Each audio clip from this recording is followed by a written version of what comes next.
What's going on, guys? We are back again. We are finally going to be talking about the series finale of Power Book 2 Ghosts. My thoughts on the finale. Where could I see this going further? There's a lot to discuss in here, man, but there was a lot of possible multiple spinoffs. And what are my thoughts on the finale? Did I feel like it was rushed? Do I feel like there's some stuff that was loose in? I'm assuming most of you guys have seen the finale. I'm going to go ahead and say that because we're going to be getting into a lot of spoilers. So, to the very ending of the finale, we see where all eyes are on Noma, where the Tahadas, along with Tariq, along with everyone's trying to go after her. And not only of trying to go after her, kidnapping her daughter, and then, of course, Diane taking the shot at her, killing her, then Kane finishing the blow on Noma very soon as well at the airport, and Diana and Drew are walked away. Kane's on the run. Kane leaves town with the help of Effie with the money that she was going to use for her tuition to go to California. And he says he's going to pay her back. So will we see Kane again? Is he going to California? Is he going where exactly could he be going? And will we see him again in a possible spinoff? That could be possible. Same thing with Drew. Drew is going to Paris because he's done with the life and he wants to be able to have an opportunity for being an artist in Paris. So he's going to be taking that scholarship as well.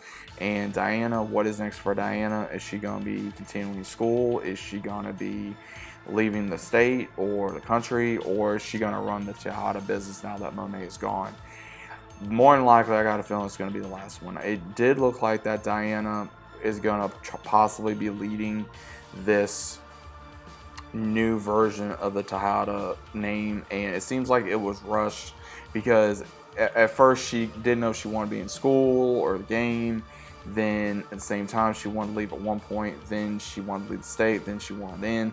Then she wanted out. Again, I do think with the writer's strike, it made a lot of things that was in the story very rushed because they did not go into, of course, Angela's nephew. They did not go into what happened to Club Truth, if Tariq was ever going to be able to have it. Same thing with cleaning up Davis's name pretty quickly. Same thing with Tariq now being on top because of him obviously taking down Carter, which was very interesting, and I give a lot of credit to Michael Eli as well. He did such a great job at portraying that character, and especially that scene when he was saying, "Oh, I'm a decorated officer and I'm this and that." It really felt like he was trying to embody Denzel's Washington, Alonzo, to do that part because it was really cool though the way he did it, and I did enjoy that portrayal he gave us. And then seeing him go down for not only, of course, Kamal, and then of course, all the other stuff that he's done. And it makes me wonder, okay, are we ever going to see him again now that he's going to be in jail? How long is he going to last in jail because of him being a dirty cop? And how long is it going to be till he either ends up gone, or we may see him again somewhat in protective custody if for jail, or if he does get out and if he's going to try to go after Tariq once again. So there's a lot of unopenings on what was going to happen here, especially with Rashard. Don't know if Rashard does find out or he will find out. Tariq doesn't really need him anymore unless he's going to be a pawn, and Tariq going to Noma's brother to pretty much be like Ghost, to be a ghost in the streets, to overview everything but still be in sight and not be in sight at the same time.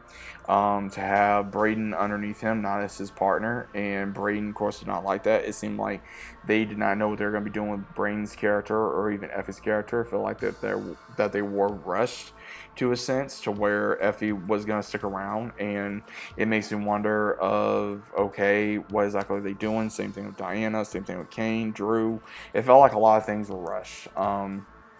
There was a lot of untold secrets of what we were going to be seeing, and there was no indication of them even fixing the problems that they showed, and especially having Tariq at the very end having a phone call from someone, which more than likely is indicated to be Tommy, of him going to help this person. Now, again, most of the fandom thinks it could be either Tommy or Diana. I don't think it's Diana because, again, with him saying we're family always, and more than likely it's Tommy. And with the potential of a lot of multiple spinoffs, this could be a multiple spinoff. We know Power Force is going to be done this current season, and what's going to be next for Tommy. I could see where Tariq is going to Chicago for Tommy to help him with the situation that's going on right now, what possibly could arise in Chicago, to what happens with Maria and with CBI and the Russians and with Shay, all these different ones. That could be a big possibility. I'm looking forward to seeing what he's going to be doing. And then if Tariq meets, of course, D-Mac, and then, of course, all these other characters.